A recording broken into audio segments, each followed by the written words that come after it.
Good afternoon friends, स्वागत है आपका मुख्यमंत्री अभ्युदय योजना मिर्ज़ापुर के इस यूट्यूब प्लेटफॉर्म में। हम लोग सीसैट में 4 वीडियोस कर चुके हैं, उसके आगे चल रहे हैं। 4 वीडियोस से आप जो सीखे हैं वो बेसिकली था 2D ज्योमेट्री, जिसमें हम लोग ने बिंदु, रेखा, कोण, त्रिभुज और चतुर्भुज के बारे में पढ़ा था। आज के इस वीडियो में हम लोग सर्कल अर्थात वृत्त के बारे में पढ़ेंगे और उसको समझेंगे। साथ ही साथ विगत वर्षों में पूछे गए प्रश्नों को भी हल करेंगे, जो भी आपके यूपीपीएससी और यूपीएससी एग्ज़ाम में पूछे गए। ठीक है, इम्पॉर्टेंट टॉपिक है, सहजता के साथ पूरा समझते हैं। चलिए हम लोग शुरू करते हैं। आपको जब मैं चतुर्भुज पढ़ा रहा था वहाँ पर वृत्त के बारे में थोड़ी बातें मैंने बताई भी थी, लेकिन यहाँ पर हम लोग शुरू से बहुत सारी बातों को सीखते हुए चलते हैं। तो सबसे पहले वृत्त की परिभाषा ही समझ लीजिए। वृत्त होता क्या है? देखिए, किसी एक निश्चित बिंदु से एक निश्चित दूरी पर, किसी एक निश्चित बिंदु से एक निश्चित दूरी पर स्थित बिंदु का इस बिंदु के परितः जो बिंदुपथ होता है वह वृत्त कहलाता है, वह वृत्त बनता है। ये जो बिंदुपथ है, ये जो इसका पथ है इस बिंदु का, इस बिंदु के परितः, उसे हम लोग परिधि कहते हैं। क्या कहते हैं? परिधि। इंग्लिश में पेरीमीटर, इंग्लिश में क्या कहते हैं? पेरीमीटर। और इस बिंदु को कहते हैं केंद्र, और यह निश्चित दूरी कहलाती है त्रिज्या। यह निश्चित दूरी क्या कहलाती है? त्रिज्या। अगर त्रिज्या को हम लोग स्मॉल r लिखें और ये आपका सेंटर है, इसको मान लीजिए O लिख देते हैं, तो जो वृत्त की परिधि होती है, इसकी लंबाई होती है, वो हो जाती है 2πr। यह वृत्त की परिधि 2πr, यह वृत्त की परिधि की लंबाई कितनी हो जाएगी? 2πr। ठीक है, नेक्स्ट आगे बात करते हैं परिधि के बाद हम लोग जीवा की। कोई भी एक वृत्त है, इस वृत्त पे परिधि पर स्थित कोई भी 2 बिंदु हो, कोई भी 2 बिंदु, जैसे मान लीजिए हमने 2 बिंदु ले लिया A और B, और अगर A और B को मिला दिया तो यह कहलाएगी जीवा। यह क्या कहलाएगी? जीवा। इंग्लिश में से कॉर्ड बोलते हैं, जीवा या कॉर्ड। तो वृत्त की परिधि पर स्थित किन्हीं 2 बिंदुओं को मिलाने वाली जो रेखा है वह जीवा कहलाती है। ठीक है, जीवा कहलाती है, कॉर्ड कहलाती है। आप ऐसे बहुत सारी जीवाएँ खींच सकते हो। ठीक है, बहुत सारी जीवाएँ खींच सकते हो। अब जीवा ही देखिए व्यास कब बन जाती है? व्यास क्या होता है? देखिए, कोई भी एक वृत्त है, मान लीजिए वृत्त है, वृत्त में ऐसी जीवा जो वृत्त के केंद्र से होकर गुजरे। मान लीजिए वृत्त का केंद्र है, सेंटर है, तो सेंटर से गुजरने वाली, सेंटर से पास करने वाली जो जीवा होती है उसे हम लोग कहते हैं व्यास। सेंटर से गुजरने वाली जो जीवा है उसे हम क्या कहते हैं? व्यास। और आप देखिए समझ सकते हैं, जैसे हम अगर इस तरीके से कई सारे जीवा खींचें तो आप देखोगे जो सबसे बड़ी जीवा होगी वो क्या होगी? व्यास होगी। मतलब व्यास क्या होती है? सबसे बड़ी जीवा। सबसे बड़ी जीवा, व्यास क्या होती है? सबसे बड़ी जीवा क्या कहलाती है? व्यास। सबसे बड़ी जीवा व्यास होती है। तो longest chord is known as आपका डायमीटर। व्यास को कहते हैं हम लोग डायमीटर, डायमीटर। ठीक, तो हमने व्यास देख लिया। अब रेडियस आप जानते हो, ये रेडियस है, रेडियस को ही अगर 2 टाइम्स कर दो तो वो व्यास मिल जाता है। मतलब इधर भी r इधर भी r, तो व्यास बराबर क्या हो जाएगा? 2 गुणे त्रिज्या। व्यास बराबर क्या हो जाएगा? 2 गुणे त्रिज्या। स्मॉल d से रिप्रेजेंट करते हैं, डायमीटर होता है, तो d इक्वल्स टू 2r, ये हो जाएगा। व्यास क्या हो जाएगा? 2 गुणे त्रिज्या। ठीक है, अब कुछ बातें हम लोग वृत्तखंड या त्रिज्यखंड के बारे में कर लेते हैं। जैसे सपोज करिए कि यही आपका सर्कल है। इस सर्कल में अगर हम लोग इसको सेंटर O माने और इस तरीके से एक सेक्शन ड्रॉ करें। अब ये पॉइंट A ले लिया हमने, ये पॉइंट B ले लिया मान लीजिए हमने। अब A और B के साथ ये जो आपका एक खंड बन रहा है, बाकी खंड को हम मान लीजिए ऐसे मिटा देते हैं या फिर ऐसे इसको डॉटेड कर देते हैं। ठीक है, तो आप एक बात समझने की कोशिश करिए इसमें कि अगर पूरी परिधि देखा जाए तो 360 अंश पर पूरी परिधि कितनी आ रही है? 2πr। तो 1 डिग्री पर कितनी आ जाएगी? 2πr बटे में 360 अंश, बटे में 360 अंश। और मान लो यह जो आपका त्रिज्यखंड या वृत्तखंड है केंद्र पर थीटा कोण बना रहा है, तो थीटा एंगल पे कितना आ जाएगा? 2πr बटे में 360 और गुणित में थीटा डिग्री, गुणित में थीटा डिग्री। ठीक है, तो अगर सपोज करो आपको इस तरीके से दिया हो एक त्रिज्यखंड या वृत्तखंड, इस तरीके से, और कह रहा है ये कोण आपका 60 अंश है, ये कोण आपका 60 अंश है, और ये आपको मान लीजिए दिया है 7 सेंटीमीटर, 7 सेंटीमीटर। फिर पूछ रहा है ये जो PQ, जो चाप PQ है, चाप PQ की लंबाई क्या होगी, चाप PQ की लंबाई क्या होगी।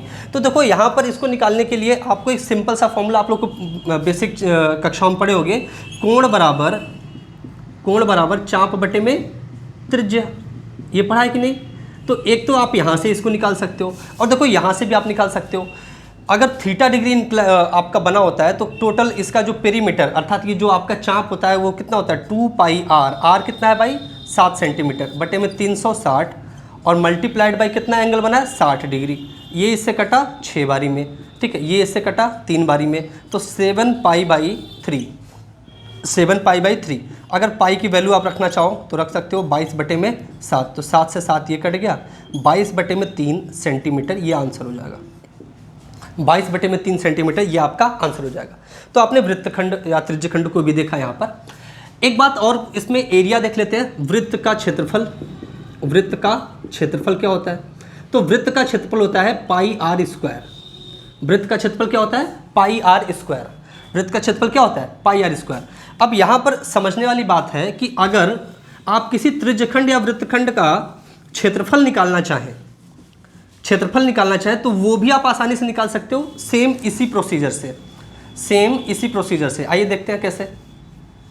देखिए, आप इस पूरे वृत्त का जो क्षेत्रफल होता है आप जानते हो कि पाई r स्क्वायर होता है, ठीक है। तो 360 पूरे 360 डिग्री पे बन रहा है कितना पाई r स्क्वायर। तो 1 डिग्री पे कितना बनेगा पाई r स्क्वायर बटे में 360। तो अगर थीटा डिग्री पे निकालना हो तो पाई r स्क्वायर बटे में 360 मल्टीप्लाइड बाई थीटा डिग्री, ठीक है। तो सेम वही क्वेश्चन ले ले, अगर ये मान लीजिए थीटा आपका 60 डिग्री है और ये रेडियस 7 सेंटीमीटर है, तो इस वाले एरिया आपका कौन सा चाहिए, आपको एरिया चाहिए OAB और फिर आप पहुंच जाओ O पर। इस एरिया को बताना है आपको। कैसे बताओगे, थीटा डिग्री पे कितना होता है इतना, तो आप थीटा की वैल्यू पुट कर दो। तो पाई का वैल्यू यहाँ पर लिख ही देते हैं, पाई का वैल्यू 22 बटे 7, r स्क्वायर है तो 7 गुणे 7 कर लिया 2 बार बटे में 360, और थीटा कितना है 60 डिग्री, रख लो वैल्यू। इससे ये कटा 6 बार में, ठीक है, 7 से 7 कट गया, ये कटा 11 बार में और ये 3 बार में, तो ये हो जाएगा 11 सत्ते 77 बटे में 3 सेंटीमीटर स्क्वायर। ये एरिया आ जाएगा, ये इस सेक्शन का एरिया आ जाएगा, ठीक है। तो आपको इस तरीके के भी प्रश्न पूछे जाते हैं, तो उसकी बेसिक चीज़ों को हमने समझा दिया। अब हम लोग चलते हैं वृत्त से रिलेटेड कुछ इम्पॉर्टेंट प्रमेय को देखने, ठीक है। जो इम्पॉर्टेंट आपके कैरेक्टर्स होते हैं, प्रॉपर्टीज़ होती हैं किसी सर्कल के लिए, जो कि बहुत सारे क्वेश्चंस में अप्लाई की जाती हैं और उन्हें हमें डायरेक्टली भी क्वेश्चन उस पर आते हैं। उन सारे प्रॉपर्टीज़ को देखने चलते हैं हम लोग, सारे कैरेक्टरिस्टिक को हम लोग समझेंगे एक एक करके, ठीक है। आप लोग वीडियो को लाइक भी कर दिया करिए और अपने दोस्तों के साथ शेयर जरूर किया करिए। बहुत सारे तो आपके जो स्टूडेंट्स हैं, मतलब आपके जो फ्रेंड्स हैं, उन तक वीडियो पहुंच ही नहीं पाती है। ग्रुप में आप लोग जितने लोग जुड़े हो वो ज़्यादा से ज़्यादा लोगों को वीडियो शेयर कर दिया करो। मेरे पास एक आध दो बच्चों का मैसेज आए थे कि सर वीडियो नहीं मिल पाता है, तो हो सकता है कि वो ग्रुप में ऐड ना हो, तो मैंने ग्रुप में कुछ लोगों को तो ऐड कर दिया है, लेकिन फिर भी आप लोग अपने फ्रेंड्स को, जो भी जानते हो, जो पढ़ते हो अभ्युदय योजना के अंतर्गत, उनको, या अब यूट्यूब प्लेटफॉर्म पे तो सब पढ़ सकते हैं, तो आप सबके साथ ये वीडियो शेयर कर सकते हो, ठीक है। चलिए आगे देखते हैं हम लोग। तो पहला जो इसमें हम लोग देखने चल रहे हैं वो ये है कि एक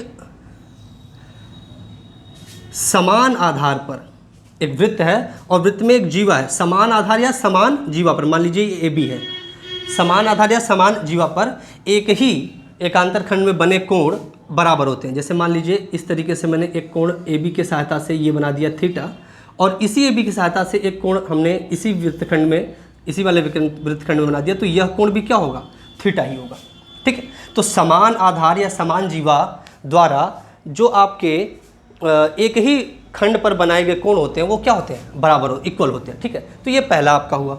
दूसरी जो बात आपको समझनी है इसमें, जो दूसरी बात देखनी है, ठीक है, वो क्या होता है, देखिए इस तरीके से। मान लीजिए यह एक वृत्त है, ठीक, मान लीजिए यह वृत्त है और यह एक वृत्त की जीवा है। तो वृत्त की किसी जीवा द्वारा जो केंद्र पर बना कोण होता है, ये जो केंद्र पर बना कोण है, ये जीवा मान लीजिए ए बी है और ये ओ आपका इस वृत्त का केंद्र है। तो किसी वृत्त की किसी जीवा द्वारा केंद्र पर बना कोण एक उस जीवा द्वारा एकांतर वृत्तखंड में बने कोण का 2 गुना होता है। तो इस जीवा द्वारा एकांतर वृत्तखंड में बना कोण मान लीजिए ये है, ये कोण मान लीजिए बना है और ये कोण मान लीजिए थीटा है। तो ये जो केंद्र पर बना कोण होगा इसका 2 गुना अर्थात ये 2 थीटा होगा। ये क्या होगा? 2 थीटा होगा। तो किसी वृत्त की किसी जीवा द्वारा केंद्र पर बना कोण उसी जीवा द्वारा एकांतर वृत्तखंड में बने कोण का 2 गुना होता है। तो ये दूसरी प्रॉपर्टी, दूसरी बात हो गई। तीसरी बात देख लीजिए, तीसरी बात देखिए, अर्धवृत्त का कोण समकोण होता है। तो पहले तो ये समझ लो अर्धवृत्त क्या होता है। कोई भी आपका वृत्त है उसमें सेंटर से अगर एक कॉर्ड पास करे तो वो क्या बन जाता है? व्यास बन जाता है।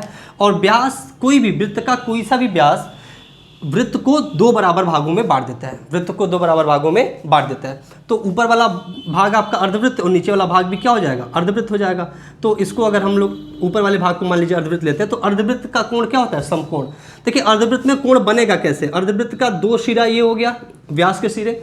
अब इन्हीं दोनों से आपको एंगल बनाना है तो कहीं पे बना लो। जैसे यहाँ पे हमने इसकी सहायता से ये एंगल बनाया तो ये एंगल होगा आपका 90 डिग्री। ये एंगल क्या होगा? 90 डिग्री। कोई कहेगा सर ऐसे बना सकते हैं? हाँ बिल्कुल, यहाँ पे लेके बना दो तो ये एंगल भी क्या होगा? 90।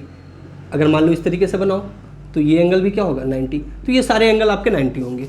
इसी प्रकार से अगर नीचे वाले अर्धवृत्त को देखो तो यहाँ पर भी जो कोण बनेंगे सभी के सभी 90 ही होंगे। ठीक है, यहाँ पर भी जो कोण बनेंगे सभी के सभी 90 होंगे। सपोज करो इस तरीके से मैंने कोई एक एंगल ड्रॉ किया तो ये एंगल भी 90 डिग्री होगा। मान लो ऐसे कोई ड्रॉ किया तो ये एंगल भी क्या होगा? 90 डिग्री होगा। तो अर्धवृत्त का कोण क्या होता है? समकोण। अगर इसका प्रूफ देखें हम लोग कैसे सिद्ध किया जाए तो आप देखो यह कोण पूरा 180 अंश होगा। यह कोण कितना होगा? पूरा 180 अंश।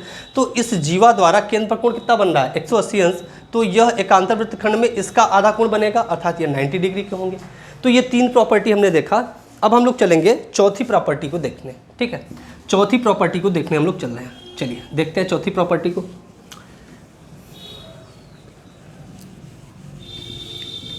देखें चौथी प्रॉपर्टी देखते हैं। मान लीजिए यह एक कोई वृत्त है और वृत्त का केंद्र मान लीजिए यहाँ पर है, ये केंद्र है। ठीक, अब वृत्त पे मान लीजिए इस तरीके से कोई एक स्पर्श रेखा खींची गई है। पहले मैं आपको बता दूं, आगे मैं बताऊंगा अभी स्पर्श रेखाओं के बारे में। वृत्त के किसी एक बिंदु पर एक ही स्पर्श रेखा खींची जा सकती है। वृत्त के किसी एक बिंदु पर केवल एक ही स्पर्श रेखा खींची जा सकती है। तो हमने यह इस पर एक स्पर्श रेखा खींच दी। मान लीजिए इस स्पर्श रेखा का नाम है XY और इसका स्पर्श बिंदु है मान लीजिए P। ये स्पर्श बिंदु है P। अब अगर इस स्पर्श बिंदु से एक हम जीवा खींचे वृत्त में इस तरीके से, मान लो P और इसका नाम दे देते हैं हम मान लो Q। तो PQ हमने एक जीवा खींच दी। यह XY स्पर्श रेखा है, P बिंदु पर स्पर्श कर रही है। P बिंदु से हमने एक जीवा वृत्त में खींची PQ। अब यह जीवा जो स्पर्श रेखा से जितना कोण बना रही होगी, थीटा मान लीजिए, ये थीटा कोण बना रही है, तो अब यह जीवा एकांतर वृत्तखंड में जो भी कोण बनाएगी वो थीटा होगा। अर्थात इस तरीके से जो कोण बनाएगी तो यह एंगल भी क्या होगा? थीटा होगा। यह एंगल भी क्या होगा? थीटा होगा। यही प्रमेय है। ये क्या कह रहा है ये प्रमेय? ये प्रॉपर्टी क्या कह रही है? कह रही है कि कोई एक वृत्त है, उस पर खींची गई स्पर्श रेखा के स्पर्श बिंदु से खींची गई जीवा स्पर्श रेखा से जितना कोण बनाती है उतना ही एकांतर वृत्तखंड में कोण बनाती है। ठीक है, समझ रहे हैं आप इस बात को? देखिए इसको प्रूव भी किया जा सकता है। देखो ठीक इसी प्रकार से देखो तो इधर से आपकी यह भी तो एक जीवा हुई। सपोज करो इसका नाम हम दे देते हैं R। तो PR भी तो एक स्पर्श जीवा हुई जो कि स्पर्श रेखा से मान लो ये कोण बना रही है अल्फा। तो अगर ये अल्फा बना रही है तो ये आपका एकांतर वृत्तखंड में ये कोण भी क्या होगा? अल्फा होगा। ठीक है, सपोज करो ये कोण बीटा है। ये कोण कितना है? बीटा है। तो आप देखो alpha plus beta plus theta, alpha plus beta plus theta, ये कितना होगा? 180 डिग्री, क्योंकि आपका स्ट्रेट लाइन है। स्ट्रेट लाइन पे पूरा एंगल ये 180 बनेगा। अब त्रिभुज के तीनों अंतः कोणों का योग कितना होता है? 180। तो त्रिभुज आप देखो, त्रिभुज PQR, त्रिभुज PQR देखो, त्रिभुज PQR देखो, इसमें 3 कोण है, अल्फा है, ये वाला बीटा है और ये वाला थीटा है। तो alpha plus beta plus theta बराबर कितना होना चाहिए? 180 अंश, क्योंकि त्रिभुज के तीनों अंतः कोणों का योग 180 अंश होता है। तो इस तरीके से आपने इसको भी प्रूव कर दिया कि ये जो प्रमेय था वो 100% करेक्ट है। ठीक है, ये चौथा प्रमेय हमने देखा, चौथी कैरेक्टरिस्टिक को समझा। चलिए 5वें की तरफ हम लोग आगे बढ़ते हैं। मैं थोड़ा सा स्पीड में पढ़ाऊंगा क्योंकि ये बहुत ही बेसिक बातें हैं, ठीक है। सीसेट की क्लास है, बहुत ही बेसिक बातें हैं और ये सब आप लोगों ने कभी ना कभी पढ़ी हैं। और जो मैथमेटिक्स बैकग्राउंड के बच्चे नहीं होते वो भी अपनी 8वीं तक की कक्षा में ये सब बातें लगभग सीखते हैं। नहीं 8वीं तो 10वीं तक जो मैथ पढ़ा होगा तो अच्छे से सारी चीज़ सीखा होगा। बस आपको एक बार रिवाइज करना है, जो भूल गए हैं उनको सीखना है और फिर क्वेश्चंस को प्रैक्टिस करना है। फिर क्वेश्चंस को आपको क्या करना है, प्रैक्टिस करना है। चलिए नेक्स्ट देखते हैं हम लोग। नेक्स्ट है कि चक्रीय चतुर्भुज पर आधारित। तो पहले तो ये समझ लो चक्रीय चतुर्भुज होता क्या है। चक्रीय चतुर्भुज क्या होता है? चक्रीय चतुर्भुज क्या होता है? देखिए मान लीजिए यह एक वृत्त है और इस वृत्त पे 4 बिंदु है। इस तरीके से मान लो एक बिंदु P है, ये Q है, मान लो ये बिंदु R है और मान लो ये एक बिंदु S है, ठीक है, ये बिंदु S है। तो वृत्त की परिधि पर स्थित 4 बिंदुओं को मिलाकर जो चतुर्भुज बनता है उसे हम लोग कहते हैं चक्रीय चतुर्भुज। चक्रीय चतुर्भुज क्या होता है? किसी वृत्त के परिधि पर स्थित 4 बिंदुओं को मिलाकर जो चतुर्भुज बनता है उसे हम लोग कहते हैं चक्रीय चतुर्भुज। और चक्रीय चतुर्भुज के सम्मुख कोण चक्रीय चतुर्भुज के सम्मुख कोण संपूरक होते हैं। संपूरक क्या होता है मैंने ये कोण वाले वीडियो में बताया है, उसको आप जाकर देख के रिवाइज कर सकते हैं। देखिए संपूरक का मतलब ये होता है कि जब दो कोणों का योग 180 अंश होता है तो वो आपस में एक दूसरे के संपूरक कहलाते हैं, ठीक है। तो क्या कहा जा रहा है कि चक्रीय चतुर्भुज के सम्मुख कोण संपूरक होते हैं। तो देखो ये कोण है P, ये कोण क्या है P, मान लो ये थीटा है लेकिन चलो अभी P मान लो, तो ये कोण P है और ये कोण क्या है R, ठीक है। तो कोण P प्लस कोण R should be equals to 180 degree, क्योंकि चक्रीय चतुर्भुज के सम्मुख कोण संपूरक होते हैं। कोण Q के सामने का कोण कौन सा है, सम्मुख कोण कौन सा S, तो कोण Q प्लस कोण S will be equals to 180 degree. चक्रीय चतुर्भुज के सम्मुख कोण संपूरक होते हैं। अब इसी में एक प्रॉपर्टी और बड़े ध्यान से आपको देखनी है। देखो किसी भी आप इसमें से किसी भी एक जीवा को आगे बढ़ा दो, जैसे इसको मैंने आगे बढ़ा दिया, तो अगर ये कोण थीटा है तो ये भी कोण क्या होगा, थीटा होगा। अगर ये कोण थीटा है तो ये भी कोण क्या होगा, थीटा होगा। सिंपली आप देखो ऐसे भी समझ सकते हो, ये थीटा है तो ये कितना हो जाएगा 180 माइनस थीटा। कैसे? क्योंकि इन दोनों का योग मिला के कितना होना चाहिए 180 अंश होना चाहिए, तो ये थीटा तो ये 180 माइनस थीटा। अब देखो इस सरल रेखा पर यहाँ पर टोटल कोण 180 बनना चाहिए, तो इन दोनों का योग भी तो कितना होना चाहिए 180 होना चाहिए, तो ये 180 माइनस थीटा तो ये कितना होगा, थीटा होगा। इसीलिए यह कोण इसके बराबर होगा। सिमिलरली देखो अगर मान लो हम इस तरीके से आगे बढ़ा दें और ये कोण मान लीजिए बीटा है, तो यह भी कोण क्या होगा, बीटा होगा, ठीक है। मान लीजिए हमने इसको बस आप 2 देख लो, ठीक है, आप बाकी के सब एंगल हमने लिख दिया, ठीक है। तो ये चक्रीय चतुर्भुज वाला आपका कैरेक्टरिस्टिक हो गया। नेक्स्ट अब हम लोग देखते हैं, ठीक है। आप लोग को मज़ा आना चाहिए। देखिए आपको तैयारी करने में जब मज़ा आएगा तब आप समझ लीजिए कि आप तैयारी अच्छे से कर रहे हैं। किसी काम में जब मज़ा आने लगे ना तो उसमें किसी चीज़ की किसी मोटिवेशन की आवश्यकता नहीं होती है, ना टीचर्स की मोटिवेशन चाहिए, ना तो किसी मोटिवेशनल स्पीकर की मोटिवेशन चाहिए। बस आपको उस काम में मज़ा आने लगे, ठीक है। काम में मज़ा आने लगेगा तो आप काम बहुत ही सलीके और शिद्दत के साथ करोगे, और शिद्दत के साथ एक बार काम करना शुरू कर दिया तो सफलता मिलनी तय है, ठीक है। चलिए आगे नेक्स्ट देखते हैं हम लोग, अगला देखते हैं हम लोग, ठीक है। अगला देखते हैं। अगला ये है कि अगर मान लो कोई एक वृत्त है, मान लो कोई एक वृत्त है और इस वृत्त में आप कोई एक समांतर चतुर्भुज खींच रहे हो, कोई एक आप समांतर चतुर्भुज खींच रहे हो। किसी भी वृत्त में अगर आप एक समांतर चतुर्भुज खींच रहे हो तो वह या तो आयत होगा या वर्ग होगा। किसी भी वृत्त में खींचा गया समांतर चतुर्भुज या तो आयत होगा या तो वर्ग होगा। क्या बात कही थी भाई हमने? देखो समांतर चतुर्भुज आप जानते हो क्या होता है, आमने सामने की भुजाएं बराबर एवं समांतर होती हैं। तो अब अगर आप यहाँ पर समांतर चतुर्भुज खींचना चाहते हो तो ये पक्की बात होगी कि जो सभी एंगल बनेंगे ना, वो जो सभी एंगल बनेंगे वो 90-90 के बनेंगे। क्यों? क्योंकि चक्रीय चतुर्भुज के सम्मुख कोण क्या होते हैं, संपूरक होते हैं। और साथ ही साथ समांतर चतुर्भुज के जो संलग्न कोणों का योग होता है, 2 संलग्न कोणों का योग 180 अंश होता है।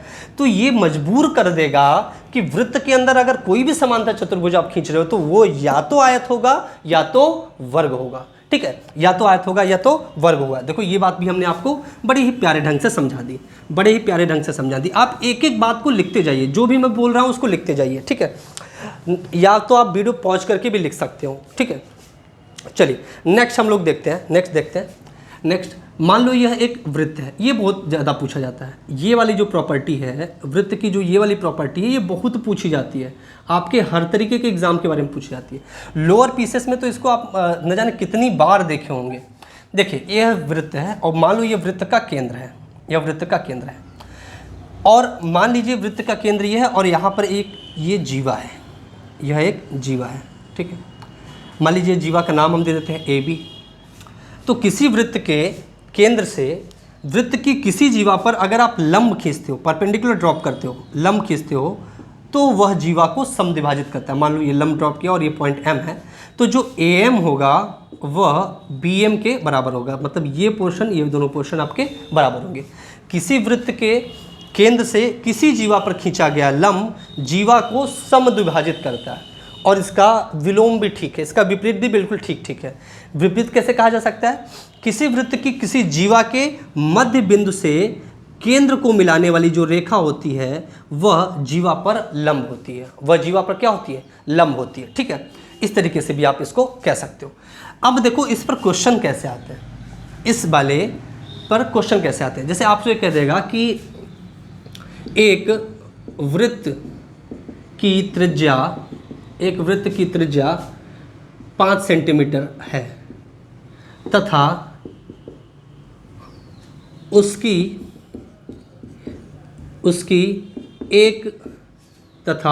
एक जीवा के मध्य बिंदु को केंद्र से मिलाने वाली रेखा की लंबाई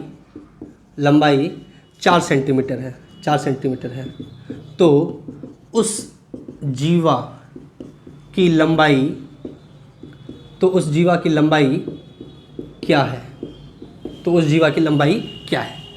आपको ये क्वेश्चन पूछ दिया कि एक वृत्त की त्रिज्या कितनी है? 5 सेंटीमीटर। अच्छा भाई, तथा उसकी एक जीवा के मध्य बिंदु को, मतलब मान लीजिए यही जीवा है, इसके मध्य बिंदु को केंद्र से, ये केंद्र O है, केंद्र से मिलाने वाली रेखा की लंबाई 4 सेंटीमीटर, मतलब ये OM आपको दिया है 4 सेंटीमीटर।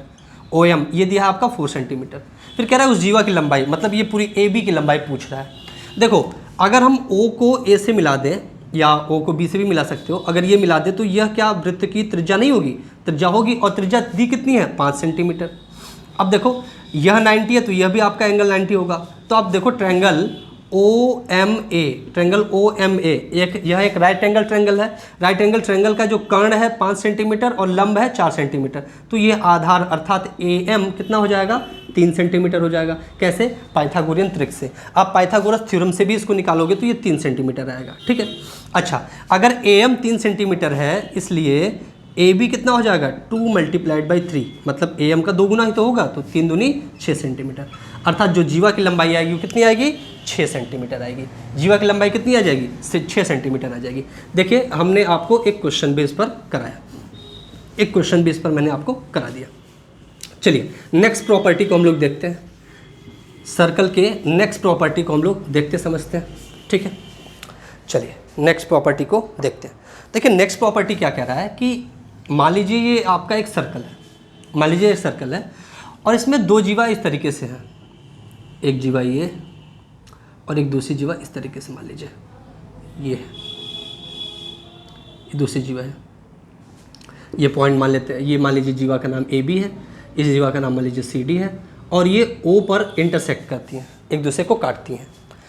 एक जीवा AB, एक जीवा CD, दोनों O पर एक दूसरे को काटती हैं, प्रतिच्छेदित करती हैं, इंटरसेक्ट करती हैं। इस कंडीशन में अगर हम A को C से और B को D से मिला दें तो 2 त्रिभुज बन रहे हैं। देखो एक त्रिभुज बन रहा है COA एंड एक त्रिभुज बन रहा है BOD। ये दोनों त्रिभुज समरूप होंगे, ये दोनों त्रिभुज क्या होंगे? समरूप होंगे। और जो त्रिभुज समरूप हो जाता है तो समरूप त्रिभुज की संगत भुजाओं का अनुपात बराबर होता है। समरूप त्रिभुज के संगत भुजाओं का अनुपात क्या होता है? बराबर होता है। तो यहाँ से अगर आप लिखना चाहो तो लिख सकते हो AO बटे में DO बराबर OC, या फिर OC या CO लिख लो, बटे में BO या BO इस तरीके से लिख सकते हो, और AC बटे में BD भी लिख सकते हो, AC बटे में BD भी लिख सकते हो।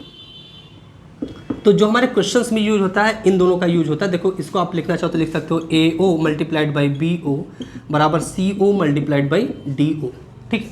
मतलब AO multiplied by BO CO multiplied by DO। Question कैसे दे देगा? आपको दे देगा जैसे मान लीजिए ये कह दिया 3 सेंटीमीटर, ठीक है, और ये कह दिया आपको 1 सेंटीमीटर, ठीक है, 3 सेंटीमीटर 1 सेंटीमीटर, और मान लीजिए ये कह दिया आपको 12 सेंटीमीटर और ये कह दिया आपको 3 सेंटीमीटर, ठीक है। या फिर छोड़िए इसको जान दीजिए, तभी तो आपको पूछेगा ना, ये दे दिया और फिर पूछेगा कि CO की वैल्यू बताओ, 3 दे देगा, चौथा पूछ लेगा, आप इक्वली आराम से निकाल सकते हो, वैल्यू पुट कर दो। AO का कितना है भाई 3 सेंटीमीटर, OB का कितना 1 सेंटीमीटर, CO कितना है ये पूछ रहा है, DO दिया है 12, सॉल्व कर लो, 3 से इसको काटोगे 4 बार में, 3 से इसको काटोगे 1 आपका इधर है, तो CO बराबर कितना आ जाएगा, CO बराबर कितना आ जाएगा 1/4 या 0.25 सेंटीमीटर, अगर सेंटीमीटर में सारी वैल्यू दी है, अगर सेंटीमीटर में सारी वैल्यू दी गई है, ठीक। तो इस तरीके से आपको क्वेश्चन पूछा जा सकता है। तो एक छोटा सा मैंने एग्जांपल भी आपको सॉल्व करा दिया इस पर, और इस पर क्वेश्चन बनते हैं, पूछे जाते हैं आपसे क्वेश्चंस, ठीक है। चलिए नेक्स्ट प्रॉपर्टी को अब हम देखते हैं, नेक्स्ट प्रॉपर्टी को देखते हैं। नेक्स्ट जो प्रॉपर्टी है उसको देखने से पहले कुछ चीज़ें हम लोग समझते हैं। देखिए किसी भी वृत्त, जो कोई भी आपका वृत्त हो, तो वृत्त में, वृत्त के लिए अगर आपको स्पर्श रेखा खींचनी है तो किसी भी वृत्त के किसी एक निश्चित बिंदु पर केवल एक स्पर्श रेखा खींची जा सकती है। किसी वृत्त के किसी एक निश्चित बिंदु पर केवल एक स्पर्श रेखा खींची जा सकती है, सिर्फ और सिर्फ एक स्पर्श रेखा खींची जा सकती है। लेकिन वृत्त के बाहर किसी एक बिंदु से एक वृत्त पर, वृत्त से बाहर किसी एक निश्चित बिंदु से वृत्त पर 2 स्पर्श रेखाएं खींची जा सकती हैं। आइए देखते हैं कैसे। जैसे मान लीजिए यह एक आपका वृत्त है, ठीक है, और यह वृत्त का केंद्र मान लीजिए O, ठीक है। अब इस वृत्त पर अगर आपको एक स्पर्श रेखा खींचनी है, मान लीजिए इस बिंदु पर, तो इस बिंदु पर केवल एक और एक स्पर्श रेखा खींची जा सकती है, ठीक है, यहाँ पर मान लीजिए। तो इस वृत्त पर केवल, इस बिंदु पर केवल एक और एक स्पर्श रेखा खींची जा सकती है। मैंने बहुत ज़्यादा सटा दिया, इसको थोड़ा सा और अच्छा बनाता हूँ। इस तरीके से मान लीजिए इस पर आपको खींचना है, इस बिंदु पर, तो ये बिंदु पर एक स्पर्श रेखा है इस तरीके से, तो टेढ़ा हो जा रहा है लेकिन आप इसको स्पर्श रेखा मानिए। तो ये एक स्पर्श रेखा मान लीजिए, इसका नाम आपको हम XY दे देते हैं, ठीक है, और ये बिंदु P है। तो इस वृत्त के बिंदु P पर किसी एक निश्चित बिंदु पर केवल एक स्पर्श रेखा खींची जा सकती है, जबकि किसी एक बाहरी बिंदु से, जैसे पहले डायग्राम ड्रॉ कर लेते हैं फिर हम आपको समझाते हैं। मान लीजिए ये बाहरी बिंदु है कोई M, तो इस बाहरी बिंदु M से इस वृत्त पर 2 स्पर्श रेखाएं खींची जा सकती हैं इस तरीके से, MA और MB, MA और MB, और साथ ही साथ बाहरी बिंदु से खींची गई ये दोनों स्पर्श रेखाओं की लंबाइयाँ भी क्या होगी, बराबर, अर्थात AM will be equals to BM, ये दोनों बराबर होंगी लंबाई, ठीक है, AM और BM बराबर होगी। तो वृत्त के किसी एक निश्चित बिंदु पर केवल एक स्पर्श रेखा खींची जा सकती है, जबकि वृत्त के बाहर स्थित किसी एक बिंदु से वृत्त पर 2 स्पर्श रेखाएं खींची जा सकती हैं और दोनों की लंबाइयाँ बराबर होगी। देखिए यहाँ पर एक बात और हम लोग समझते हैं, वृत्त के केंद्र से स्पर्श बिंदु को मिलाने वाली रेखा, जैसे ये स्पर्श रेखा होगी तो स्पर्श बिंदु भी मिलेगा, तो स्पर्श बिंदु को मिलाने वाली रेखा वृत्त के केंद्र से इस स्पर्श रेखा पर लंब होती है। स्पर्श रेखा पर क्या होती है, लंब होती है। तो वृत्त के केंद्र से स्पर्श रेखा के स्पर्श बिंदु को मिलाने वाली रेखा लंब होती है, स्पर्श रेखा पर लंब होती है। तो ये आपके 90 डिग्री बन जाएंगे। अब देखिए क्वेश्चंस इसमें कैसे बनते हैं कि अगर मान लो आपको O से M को मिला दिया गया, O से M को मिला दिया गया, आपको क्या देगा कि एक क्वेश्चन हम कर ही लेते हैं। एक वृत्त के बाहर स्थित बिंदु से वृत्त पर खींची गई स्पर्श रेखा की लंबाई 8 सेंटीमीटर है तथा वृत्त की त्रिज्या 6 सेंटीमीटर है, तो बताइए वृत्त के केंद्र से बाह्य स्थित बिंदु की दूरी कितनी है? देखिए क्वेश्चन मैंने बना दिया आपके लिए। तो एक वृत्त के बाहर स्थित बिंदु से, मान लो यही M बिंदु है, इस पर वृत्त पर खींची गई स्पर्शरेखा की लंबाई 8 सेंटीमीटर है। ये स्पर्शरेखा की लंबाई दिया है, ये AM 8 सेंटीमीटर, BM भी 8 सेंटीमीटर होगा, किसी भी ट्रायंगल को आप ले सकते हो। साथ ही साथ कह रहा है वृत्त की त्रिज्या 6 सेंटीमीटर है, तो ये 6 सेंटीमीटर, देखो ये 8 तो थी, ये भी 6 सेंटीमीटर होगा। फिर कह रहा है कि बताइए वृत्त के केंद्र से, मतलब O से बाहर स्थित बिंदु की दूरी, मतलब OM पूछ रहा है। तो मेरे मित्र ये समझिए आप कि अगर ट्रायंगल OAM देखिए, अगर त्रिभुज देखो OAM, ये त्रिभुज देखो, तो ये एक समकोण त्रिभुज है। समकोण त्रिभुज में समकोण के सामने वाली भुजा होती है कर्ण, हाइपोटेनस, कर्ण होती है ना। तो ये दोनों भुजा पता है, तो कर्ण नहीं निकाल सकते आप लोग, पाइथागोरस थ्योरम लगा के निकाल सकते हो। और यहाँ पर अगर आप देखो, तो ये पाइथागोरन त्रिक बन रहा है ना, पाइथागोरन त्रिक बन रहा है, पाइथागोरन ट्रिपलेट है, 6, 8, 10। तो ये OM की वैल्यू कितनी हो जाएगी? 10 सेंटीमीटर हो जाएगी। तो आंसर कितना हो जाएगा? 10 सेंटीमीटर। ठीक, सिंपली आपने इसको सॉल्व कर दिया। ठीक है, एक प्रॉपर्टी और देखते हैं, फिर हम लोग स्पेसिफिकली स्पर्श रेखाओं के बारे में ही चर्चा करेंगे। देखेंगे कि किसी एक वृत्त पर या दो वृत्तों पर जो उभयनिष्ठ स्पर्श रेखाएं खींची जा सकती हैं, वो किस प्रकार से खींची जा सकती हैं और कितनी खींची जा सकती हैं, कंडीशन सहित उसको भी पढ़ेंगे। उस पर भी प्रश्न बने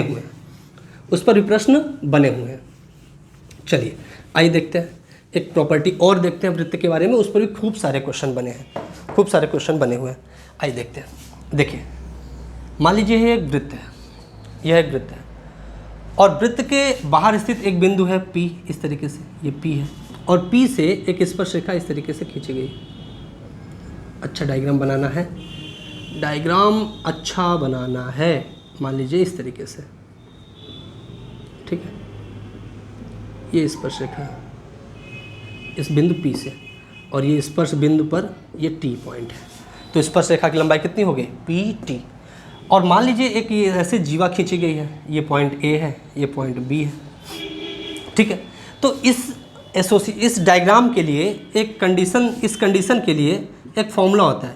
ये जो PT स्क्वायर, मतलब स्पर्श रेखा की जो लंबाई है उसका वर्ग PA मल्टीप्लाइड बाई PB के बराबर होता है। PA मल्टीप्लाइड बाई PB के बराबर होता है। अब मान लीजिए इसी स्पर्श रेखा के लिए एक, मान लीजिए इस तरीके से जीवा को किसी ने खींच दी, ये C है और ये D है, तो ये भी आपका बराबर होगा क्या? PT स्क्वायर बराबर होगा PC multiplied by PD, PC multiplied by PD। अब देखिए इतना प्यारी सी बात है, ये दोनों PT स्क्वायर तो बराबर है, तो इन दोनों को बराबर लिख सकते हो कि PA multiplied by PB will be equals to PC multiplied by PD। इस पर भी क्वेश्चन पूछे गए हैं, तो मतलब आपको कभी कभी क्या करेगा, इसको तो देगा ही नहीं, मतलब आपको इस तरीके से, आपको मैं यहाँ पर छोटा सा डायग्राम बना के दिखा देता हूँ, इस तरीके से दे देगा, ऐसे ये कह देगा कि ये A है, ये B है, ये C है, ये D है, ये E है। तो इसमें से दो, मान लीजिए ये डिस्टेंस दे दिया 6 सेंटीमीटर, ये 8 सेंटीमीटर, ठीक है, और ये दे दिया मान लीजिए 2 सेंटीमीटर।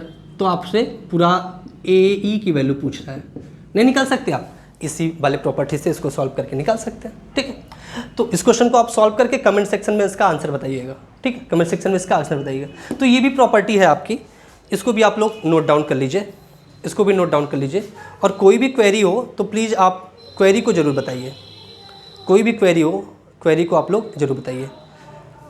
ठीक है, तो ये वृत्त का आपका पहला पार्ट था। दूसरे पार्ट में हम लोग वृत्त की स्पर्श रेखाओं पर चर्चा करेंगे, वृत्त के दो वृत्तों के उभयनिष्ठ स्पर्श रेखाओं पर चर्चा करेंगे, और साथ ही साथ चर्चा करेंगे कुछ क्वेश्चंस पर।